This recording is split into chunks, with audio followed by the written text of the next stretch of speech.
Hello and Happy New Year's to everybody. This is Danielle Daniel here with you. I'm an LCSW and Doctor of Clinical Psychology student. And this is a Brain Talk. This is a special Brain Talk. It's going to be longer than 20 minutes. So if you're joining live or recorded, please say hello and tell me where you're joining from. And just know that you can go back and re-watch this video and pause it and take notes. I'm going to give you a lot of detail. Today we're going to talk about brain diet, okay? What I call like healthy fuel for the brain. But we're also going to talk about weight management. There's three main lies that I'm going to address for you. Okay, so lie number one, I've got my notes here. Lie number one is that grains should be the largest portion on your food pyramid and daily intake. That's lie number one. Lie number two, fats are fattening, okay, like butter and that coconuts and avocados, okay? Lie number three, you'll mess up your metabolism if you don't eat first thing in the morning. So I'm going to address these three lies because changing my dietary intake and my lifestyle habits with food and nutrition have changed my life. So I'm excited to share.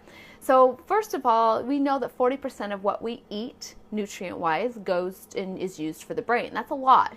During waking hours and busy mode, our brain is taking the majority of our fuel. So we need to make sure we are eating fuel for the brain. So what this is not going to be, what I'm speaking on today, is not going to be some dogmatic like diet to lose weight and then go off of it and go back to normal. Okay, it's a lifestyle. It's a gradual change into what is healthy. And what's interesting is when you start eating that way, your body just naturally starts to crave those healthy things. So this is going to help you feel better than you ever have. So as you join, again, please say hello. And if there's somebody who's on the live that can be a little scribe for me, meaning let's make notes and comments on the key points that I give, that would be super helpful for us to see. And then questions, please, use your put your questions in there. If I'm not able to answer it on the fly, then I'll go back afterwards. You guys know about, a few hours afterwards, I'm on it and I'm answering your questions. So hello, everybody. Good to see you. All right. Well, I'm going to start with, just kind of sharing why I even got eye-opened to this nutritional journey. You are here in my little kitchen. And I'm going to share lots of foods with you. So be ready to write down either in the comments or write it down at home and just get some ideas for some brands and some things that can be healthy for you. But last year, I ended up with a large cancerous tumor on my right ovary. And it was actually so big, it was protruding from my belly. It was not a fun situation. And before that point, I was eating at whatever level I knew was healthy, and I was probably about 50% plant-based, which is great. But again, I just was still eating lots of other things. And so after my surgery and they removed everything cancer-free, so I'm super happy about that. But after they removed everything, it really caused me to reflect, like, okay, well, what kind of diet can I do that's going to help like with cancer recovery, all that kind of stuff. And everything I looked up about anti-cancer diets, grain was the number one thing eliminated. There's a whole bunch of different diets out there, and grain was the number one. And I thought grains were supposed to be super healthy for us. So then I started researching it further to understand. So I'm going to give you the science behind it.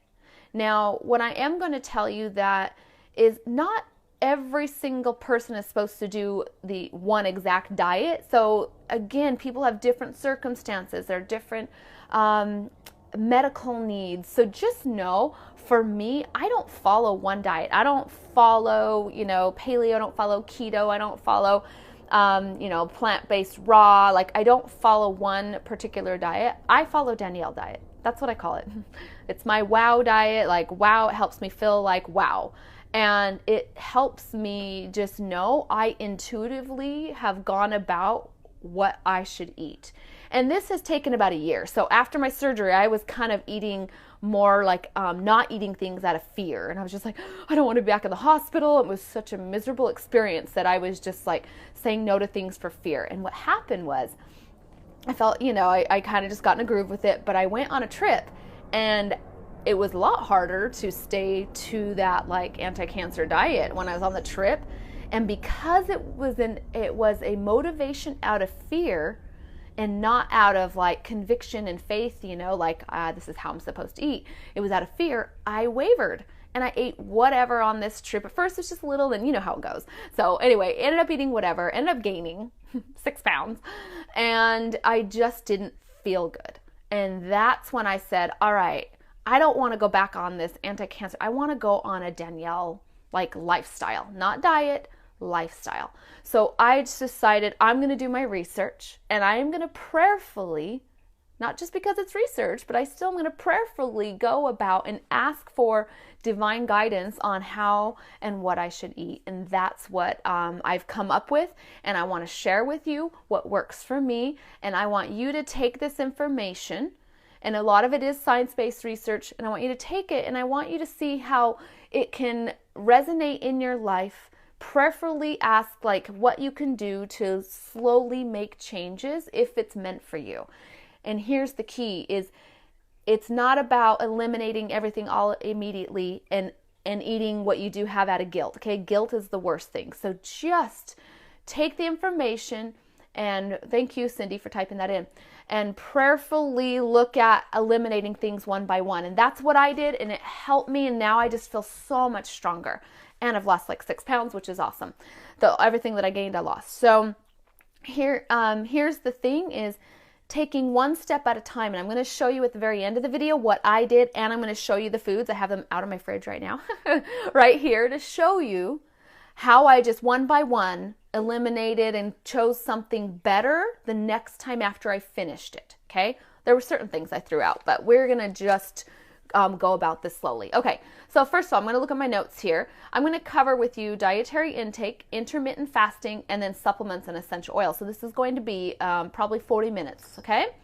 So lie number 1, grains should be the largest portion on our food pyramid of what we eat daily, okay? That's a big lie, and we're going to talk about why. So first of all, there are 2 main sources of energy that our body uses. One is glucose, which comes from sugar and carbs, fruits, like, okay, that's your grains. And the other, which is fats, which convert into ketones, which convert into a whole bunch of other stuff, which we're going to talk about. So, truth number 1, inflammation is at the core cause of every disease. We know this, even Western medicine has admitted this, is inflammation. And do you know what the biggest instigator of inflammation is?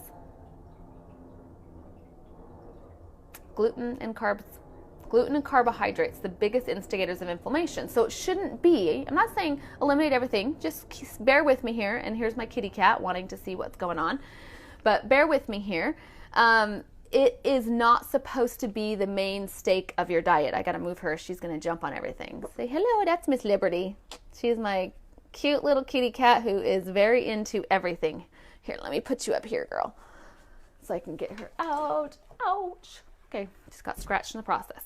All right, so grains also accelerate the aging process, and they are at the root of brain disease and dysfunction. So anxiety, ADHD, like all sorts of things that are caused, again, inflammation, but also we're going to go into the neurotransmitters that they interrupt. So next, grains, this is I'm just, combating this lie that grains are supposed to be the main stake of our meals. Grains have been adulterated. We know this, okay? They've been adulterated, genetically modified. They have seeds that have a toxic poison in them so that it grows being a pesticide, which doesn't really work, but we won't go into GMOs all that much. But anyway, they then end up being a neurotoxin that adds onto the inflammation. So it's not only just regular grains cause inflammation, but they end up having this total adulterated process and they adulterated state that cause that's a neurotoxin for your brain. Okay, so you can see why this is gotten so out of hand. And I'm not going to go into a whole thing here, but just so you know, what do you think gluten? Right, what do you think it means in Latin? It means glue. It's a glue-like pasty substance which does coat our intestines and does cause a blockage of absorption And I think I skipped ahead on my notes here. And it does cause inflammation, it interrupts our immune system, lots of things. So that's why this shouldn't be the main, source, okay, of fuel for us. So back on my notes here, it says when inflammation goes rapid, a variety of chemicals are produced that are toxic to our cells, causing cellular destruction. So again, when we have this main, diet of grains, what's happening? We have inflammation, we've got neurotoxins, and then we also have other toxins that are causing cellular destruction, okay? Cellular mutation, okay? Carbohydrates are a quick source of energy for us. They keep our body from burning fat, however, as fuel, and the fat fuel is way more efficient. Do you know what your brain is made up primarily of? 70% of fat. 70% of fat is what your brain is made up of. So you can see your brain's going to need fat. And what about our cells? We have a bilipid. We have a fat layer around our cells. Fat is really healthy for the body. So I'm going to talk about good fats, of course. And April said dementia. Absolutely. Dementia, Alzheimer's have been completely linked to grains. Overuse of grains. I'm just going to say overuse, okay? And if anybody can be a scribe and type in the key points, that would be awesome. Okay, so here's another process. For me, if I'm going to change a dietary intake into something that is the hugest staple in our society, I need to know the science. I don't want to know, grains are bad, and I'm just feel guilt and not eat them when I go everywhere. And I mean, I went to a work, it was at a clinic, and it was this party, and every single thing had grains in it. Every single, there's 15 dishes there. I'm like, oh my gosh. So it's a main staple, okay? So we need to understand if I'm going to really just say no and not eat at something that there's just, not a good healthy choice, then I need to know why. Okay, so grains and carbohydrates, which grains are carbohydrates, but carbs are other things as well, but they raise blood sugar, which then produce high insulin. And then when your blood sugar rises, there's an immediate depletion of, listen to this, neurotransmitters of serotonin, norepinephrine, epinephrine, GABA, and dopamine. Do you know what neurotransmitters those are? Your main ones that are found deficient in your major disorders, okay? Your major depression, anxiety, all those major disorders have a lack of serotonin and ADHD as well, norepinephrine, epinephrine, GABA, dopamine. So again, that's what happens when you have this insulin. So you eat carbohydrates, it says, oh, insulin, we need you. So insulin raises and then it depletes those neurotransmitters. So you can see the cycle. If a grain is a main staple, especially in the child at a young age, right? You can see how that can happen. So let's see, let's go on here. Carbs, I thought this was interesting. I didn't know this before, and I'm going to show you, I left the book over there, one of the books that I studied. Carbs that don't get burned, okay, so we eat carbohydrates, the immediate fuel, just instant fuel. So in a time of famine or extreme hunger, grains are going to be excellent. They're going to give you immediate fuel so you can actually, get walk again and just survive. But when they're used so frequently, this is what I thought was interesting. They don't get burned. You know what happens when carbs don't get burned? They store as long-term fat and they harden. I thought that was very interesting. So overusage of grains will store as long-term fat. So I talked about gluten is glue and entangles with proteins, interferes with absorption and breakdown of nutrients. So you can see how difficult that could be.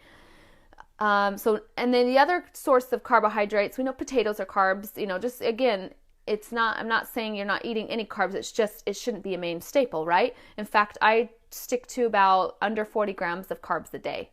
So usually I'm actually more under 30 grams, but I give myself that 40 grams. And you can just easily look at labels and see what has it. But, I thought was interesting too, is sugar is also a carbohydrate and immediate fuel, but sugar in lots of different forms, even fruit, okay? So I'm not saying fruit's bad. I'm saying, again, just watching that carbohydrate intake. But if you look at nature made it very difficult to get sugar. We have honey, which is guarded by what? Bees. right? So it's not like this free range. And then fruit, when does fruit come in? Only for a few months out of an entire year. So in natural, what do you call it?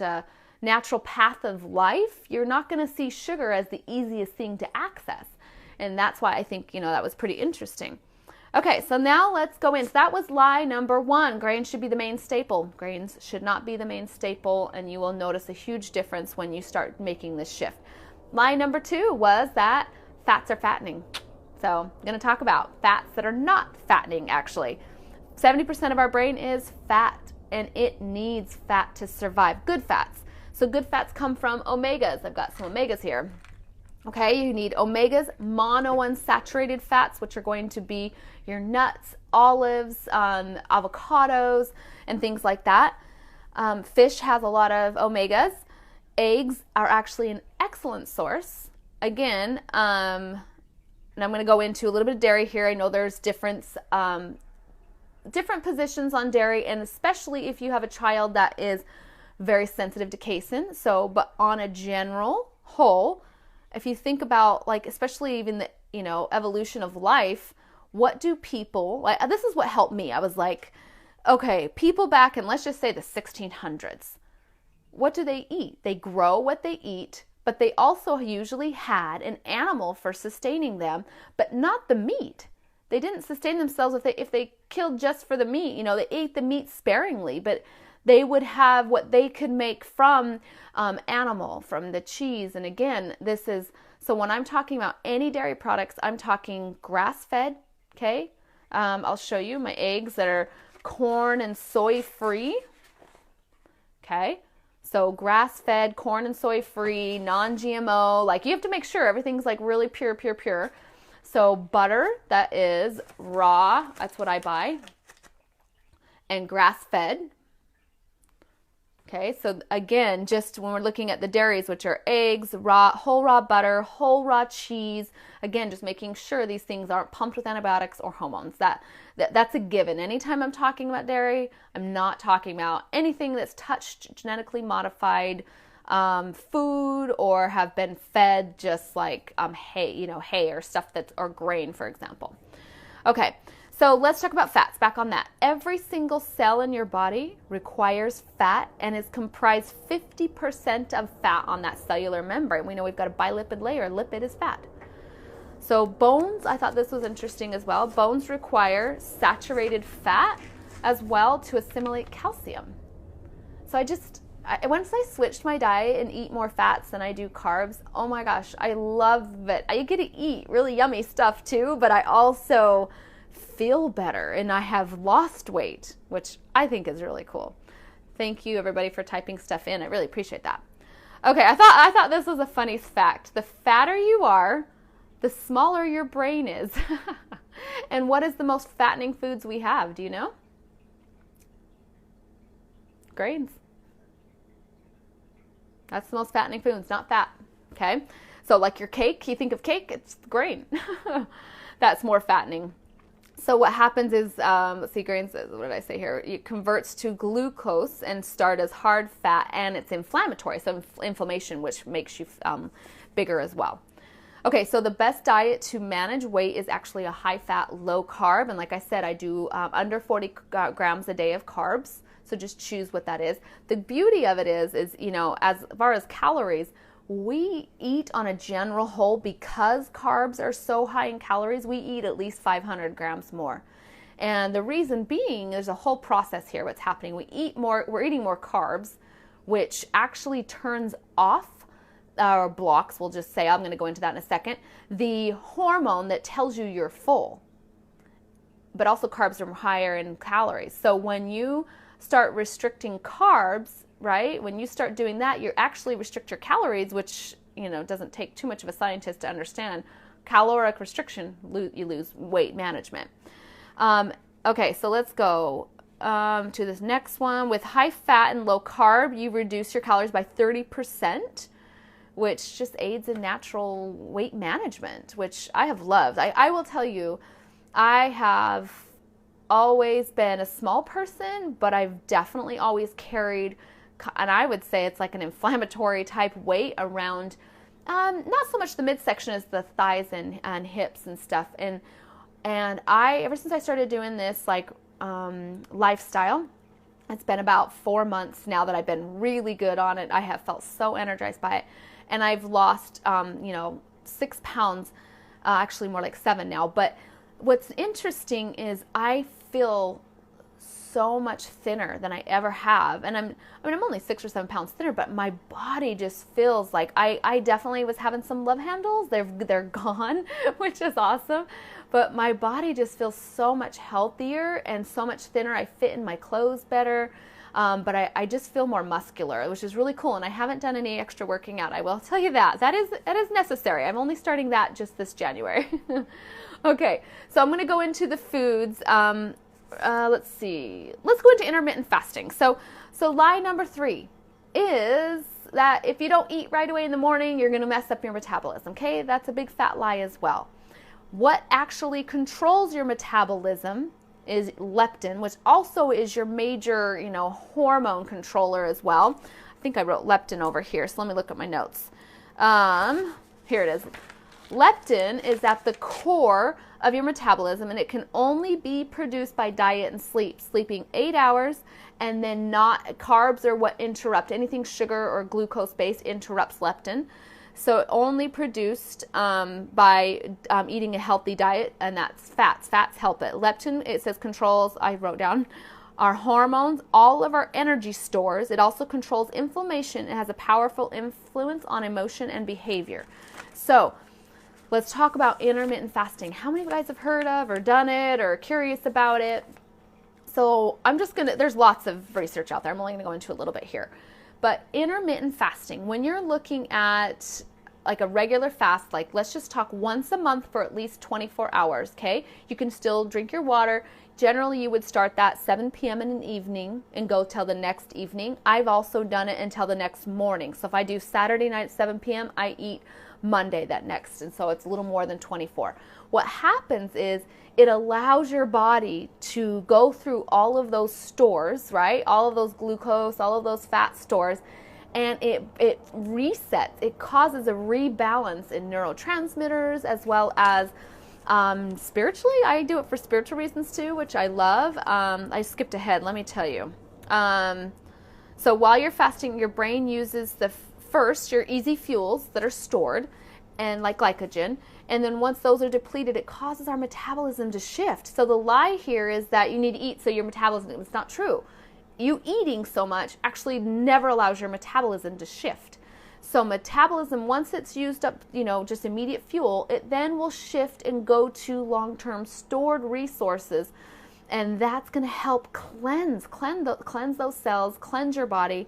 It uses new molecules, and then it causes the liver to convert fat to ketones, and ketogenic fats are the precursor for beta hydroxybutyrate, which is beta HPA, okay? So again, ketogenic fats, they're precursor for beta HPA, which is the most important fuel for the brain, okay? This is the fuel that stimulates new brain cells. It also helps your heart and brain function more efficiently when you get into this shift in your metabolism.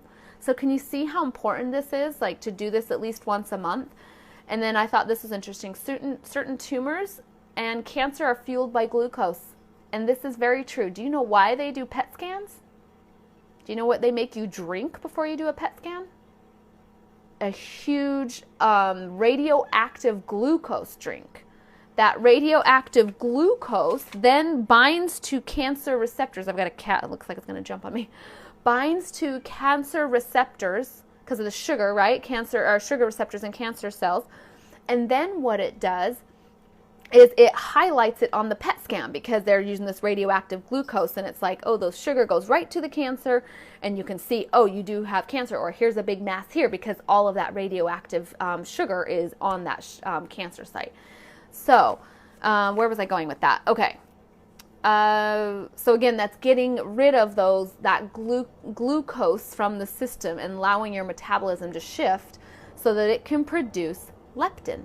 Okay, so that leptin then is going to, as your master hormone, it's going to help like your whole body with metabolism. It's going to, that's what helps your body let it know it's full instead of blocking it like glucose does. So can you see how important like just that fasting is? So that's a once a month, but also I do intermittent fasting, which is actually a daytime thing. So what I do is between 11 a.m. and 7 p.m. I eat my food, which I'm going to go into what food I eat. And then between 7 p.m., sleeping all night until 11 a.m., I don't eat anything, but I just drink plenty of water, right? Double your weight in ounces. So this is 30 ounces, so I drink at least 2 of those a day. So between that, and it's not that much. Like if you wake up at 6 or 7, I don't know about you guys, but I've never been like a hungry morning person. In fact, when I learned as a young adult, like I'm supposed to eat in the mornings, I had to force myself because I did not feel like eating. My body did not want food. I have no appetite. I would force myself to eat like a little something. I was like, ugh. And now I realize I should just listen to my body. My body's not hungry. It doesn't want food. I feel a little more just like less interest in food. But around 11 a.m. or noon, I'm like, give me some food. So I do this on a daily basis. It's intermittent fasting. So again, a once a month, like a full 24 to 36 hour, allowing your body that time to reset. And then daily, I eat between 11 and 7 p.m. And my calorie intake has reduced since I cut out carbs. I think I used to do about 1,500. Now I do about 1,200 calories a day. I don't track it all the time. I track it randomly and get like an average for myself. So, oh yeah, and April says every time you eat grains, your insulin raises. So it's not actually just food, but it's grains raise your insulin, which we talked about. Okay, so let's talk about what you do eat, because I know for me, it really helped me stick to a good weight management now that I have cut out grains and I only eat meat sparingly. So this has been really helpful for me to find, what do I substitute it with then? So that's been the biggest thing. Like, what do I substitute all this stuff with? So let's look at sugars, right? If you want sweeteners, I didn't grab my sweetener out. Where is my sweetener? It's in the fridge. I use a coconut nectar. I use agave sometimes, I'll do, but monk fruit, that's another low glycemic sugar. What else do I use? I can't remember. That's the main stuff, but not sugar. Like coconut sugar is sugar. Organic cane sugar is sugar. So I steer clear. I look at ingredients a little bit more thoroughly. So when I'm going to tell you these types of stuff, I want you to just take a mental note of it, write some notes, and just start slowly. The only way it becomes a lifestyle and not a diet is if you just start eliminating something little by little. And just look at, okay, well, I'm going to finish this up and I'm going to be exploring what I can replace it with as a staple. Once you can learn how to replace staples instead of like limiting yourself, then it goes a lot easier. Okay, so that's the one thing I do for sugars. I'll do maybe 1 piece of fruit a day, and that's about it. Okay, so the mainstay of your plants, or of your diet or your intake, is going to be plant-based. Plants are like free range, right? Any vegetables especially is what I mean. So we're talking, where's my vegetables? I've got them right here. I knew I needed visuals for myself. So cucumbers, I do lots of cucumbers. I do radishes on a daily basis. Red peppers, zucchini. I put zucchini in my salad every single day. Anyway, just all sorts of, those are just some I have right in front of me. Tomatoes, as you can see over here, if you can see it, is a spaghetti squash. Oh my gosh. If you want something hearty and filling, go for spaghetti squash. I do a lot of cauliflower. So this is cauliflower rice that I bought, I think at Costco or Trader Joe's. Need to move this stuff for myself. And then cauliflower crust pizza. Okay, so as much as you can get plant-based. Anytime something's been processed and it's not in its whole form, again, you're going to have more carbs. I have cauliflower, what do you call these? Crackers. They're okay.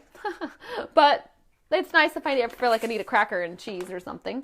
And then I do cauliflower pasta. Okay, and it's lentil and some cauliflower. And this is from the company Cauliflower Foods. That's where I get the pizza from too. So I just, whatever I can to replace, I'm putting this stuff down so it's out of my way. your staples, that's what helped me. And I just went little by little. Okay, what about pasta? And then I looked for a pasta. And then what about crackers? I looked for a cracker.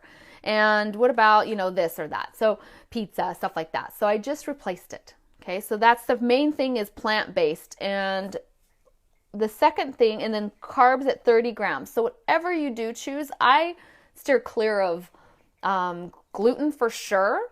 But other than that, like some rice here and there, some complex carbohydrates, 30 grams or less is, I think that's fine. I actually don't do any grains right now at all. But if I do, it would be a complex carbohydrate. Okay, the next thing is to add in whole, healthy fats. Your brain needs this. Your brain cannot function without it. So let's talk about what are whole, healthy fats. Okay, so we're looking at nuts. This is my breakfast. I do different nuts. I don't stick to the same thing. I do different nut milks all the time. I think it's really important to get variety. So this is an almond milk. I do macadamia milk. I do all sorts of milks that are just nut milks, coconut milk, of course. But this is my breakfast. So for breakfast, I'll do a handful of nuts. They're so fulfilling. And what's great about when you eat healthy whole fats, that saturated fat actually tells your brain it's full, right? So that leptin, and you do eat like just what you need. It's perfect, okay?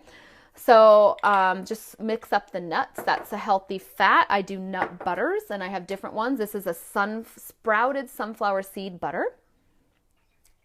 Okay, so hopefully this is giving you some ideas. Just finish what you have and go explore. I had a lot of fun with it. I didn't put stress on myself if I did have something in my house and I ate it and it wasn't like the healthiest. I just said, I'm going to enjoy this, and I'm going to go choose something different next time. Okay, so next is olives. Okay, olives are healthy fats, and my family's half Lebanese. So actually my grandmother is full Lebanese from Beirut. So I love stuff like this, olives and feta. That's what I grabbed. So a healthy fat is going to be like a healthy cheese, a healthy version of cheese. Oh, she's meowing at me. She wants to go out so bad. So that's important. And then I would say your next one is going to be coconut oil. I have found this gem, you guys. I love this. Oh, you're so welcome, Maria. It's fun to share this stuff. So Cocoyo, if you can find it, it's not the cheapest, but it's worth splurging when they go on sale. And this is, it's a coconut yogurt, but listen to the ingredients. Raw young coconut water, probiotic cultures, and organic vanilla extract, and stevia, which is another good sweetener. Oh, that's awesome, Jennifer. Your dad's from Beirut. Yep, my dad's half Lebanese and half French, so kind of cool. So Cocoyo, so coconut yogurt is another one. So when I can do a plant-based like substitute for like a dairy type, I'll do that over dairy, unless it's got like a whole bunch of crappy ingredients like plant-based cheeses are generally, unless they're like from cashew cheese, that's good. But other than that, they're generally got corn oil and all kinds of crap. So you got to watch your ingredients. Okay. Another thing that's super healthy for the brain is MCT oil. So this helps with that beta HPA in the brain, which helps the leptin and helps with just memory and all sorts of things. So MCT oil, healthy fat. I do a tablespoon of this a day. I just add it into my coconut yogurt actually and just mix it up and eat it. And then, I love sprouts. I didn't show you that. Some, again, healthy, anything I can sprout that I do. I have not lentil, well, those too, but sunflower seed sprouts. I do those. And then I already showed you this, but eggs are pretty much, in my opinion, if you get them, again, healthy based, one of the most whole and healthy nutrient foods for your brain. Pretty cool. So you're going to get the fats, you're going to get actually good cholesterol that you need, that your heart and brain need, and you're going to get acetylcholine. There's all sorts of nutrients inside of eggs. So on a daily basis, I'll just give you an example of what I eat. But I eat, again, like I said, a handful of nuts for breakfast. And that's like at 11 a.m. And then depending on if I'm kind of hungry, I'll do some eggs. If I'm not like that starving, I'll do like coconut yogurt. And then afternoonish, like probably 2-ish, I'm a little hungry again. So I'll either do like I make right now some soup. that's just all plant-based. It's got zucchini and yellow squash, like that kind of stuff. And I'll make that, I'll warm up a little of that. And then for dinner, I do a fresh, healthy salad. And I mean, it's hearty. Like, it's like a salad for two. That's what I eat. And so I just do all the healthy stuff that I just showed you into a salad. And I use olive oil, like real fresh olive oil, and balsamic, okay, to season my salad. So that's a typical, a few other things that I'll eat. I found some grain-free tortillas from Siete, which are cassava root, and I'll do a quesadilla if I'm really feeling like I want some cheese or something. I'll put some of that on there. I'll do my cauliflower pizza. I'll do the spaghetti squash. I'll do my cauliflower pasta with some, either make a pasta salad, or I'll just make it with some spaghetti sauce that's healthy. So that's the main thing. When I go out to eat, I just look for, again, things that are plant-based. I'll do lots of salads when I go out. That's kind of when I eat most of my salads, is going out there. So hope that helps us give you an idea of how to transition with your diet. And so when you look at your fridge today, or you look at your food, just take note, go, okay, let's look at the carbs on this. Let's look, what can I do different? I'm going to finish this up and look for something different. That's what I recommend, or it doesn't become a lifestyle, becomes a diet, and it becomes a stress. So if you want to really lose like weight, but also have like be the actual size you were meant to be, this is how you do it. This is how you do it. Limiting your carbs intake and increasing your fats. Fats are not fattening. Carbs are fattening. Okay? Grains are not meant to be your sole source of your intake on the food pyramid. Vegetables are. Vegetables, right? Good question, Cheryl. I'll answer that about legumes. And then, what was the other thing I was going to say? My other lie, I got distracted on this for a second. That eating all the time is actually not good for your metabolism. So that's your whole thing. So legumes, Cheryl asked about legumes. They're high in carbs. So they're complex carb though, so they're better. So I do legumes sparingly, absolutely. So I do lentils. I do mung beans. That's in my soup. Mung beans. There's certain adzuki beans that are a little bit lower in carbohydrates. So it's really those carbs that are causing, so you just want it to make sure it's under the 40 grams. So, and that's the best advice you can get. So as far as essential oils, let me tell you my little pattern of what I do for brain health to keep that weight management going. The first, this is what I'm going to end on, you guys. The first is the Lifelong Vitality Pack, okay? So this is whole food vitamins. I love, if you read the bottle from doTERRA, it says it's a whole food blend from kale, dandelion, parsley, broccoli, Brussels sprouts. I'm just reading it here. It's amazing. Spinach. So your body needs this. This is amazing for you. So Jolene, black beans, same thing. Any types of legumes, beans are going to have high in carbs. They're complex carbs usually. Depends on the bean probably. So you just need to limit, watch your carb intake. So let me go back. I see a lot of questions on food. So carbs, just look at your carb intake under 40 grams, right? So if you're 40 grams, if you're over 40 grams, what you have to realize is you're giving your body this fuel, this easy access energy, and it will actually never go into your stores or fat energy. And then you're also eating more carbs, which means you're eating less fats. So, and fruits and vegetables. Fruits are like a one time a day. Vegetables are, have fun. Eat as much as you can. So that's the main stake of your diet, just going under 40 grams. So a nice wild rice or something like that. Just check how much 40 grams is, and check all your other foods, because some foods may have carbs, like this sunflower sprouted butter. Seed butter has 6 carbs. So you just have to remember, okay, so 6 carbs, that energy is going to, it's just good. It's just you don't need it to be a main stake. So you want it 40 grams or under. Okay, so omegas, and then it has the alpha CRS, which all of this is plant-based herbs and plants that help reduce inflammation. And we talked about it has the healthy fats and the omegas. The other thing that I do in the morning when I come into the kitchen, I don't eat until about 11 a.m., but around, I don't know, whatever time, it doesn't matter, but I do it about probably 8 or 9 by the time I get in here. I'll do a capsule of, I use my veggie caps. Oh, not that one. Here it is. So here's my veggie cap. So I'll pull out a veggie cap and I'll put 2 drops of turmeric in it, because turmeric also helps. I think it was beta HPA, if I remember correct.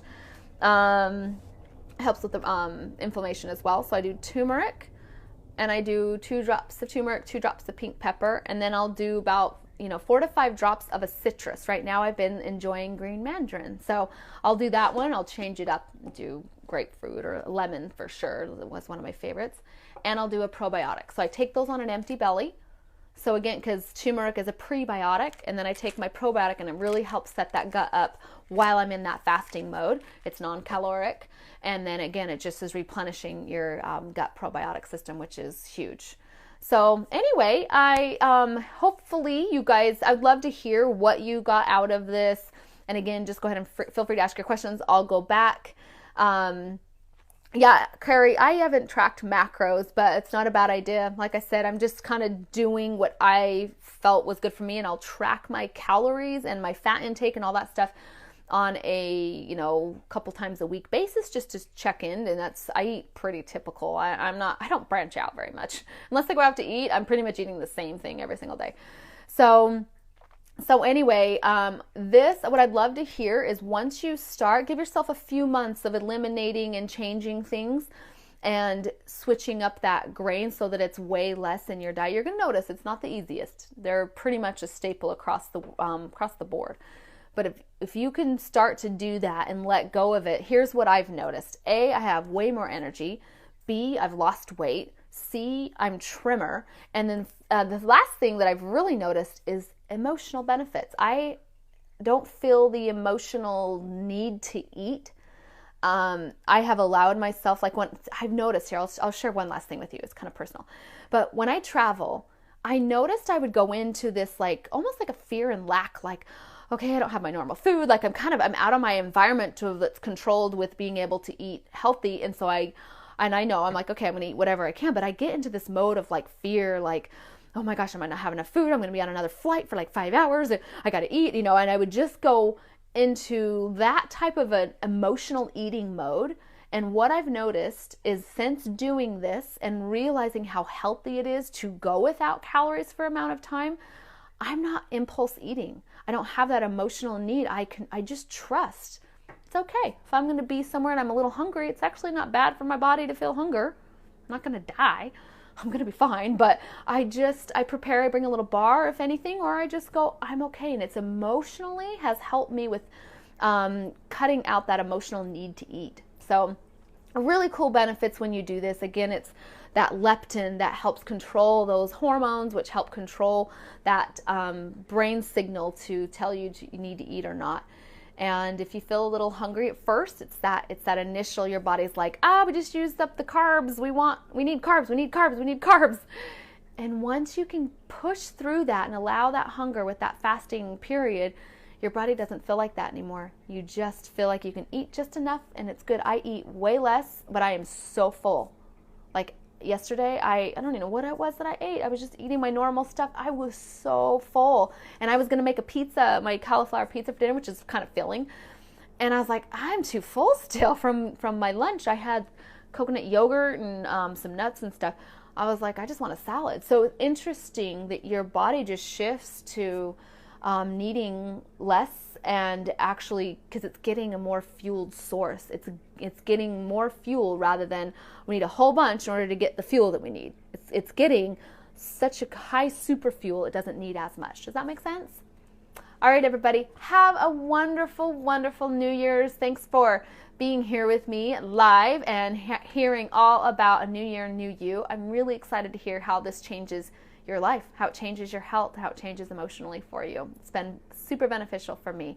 And we'll see you on the 4th Monday for our Q&A for Brain Talk. All right. Bye, everybody. Bye. Have a good day.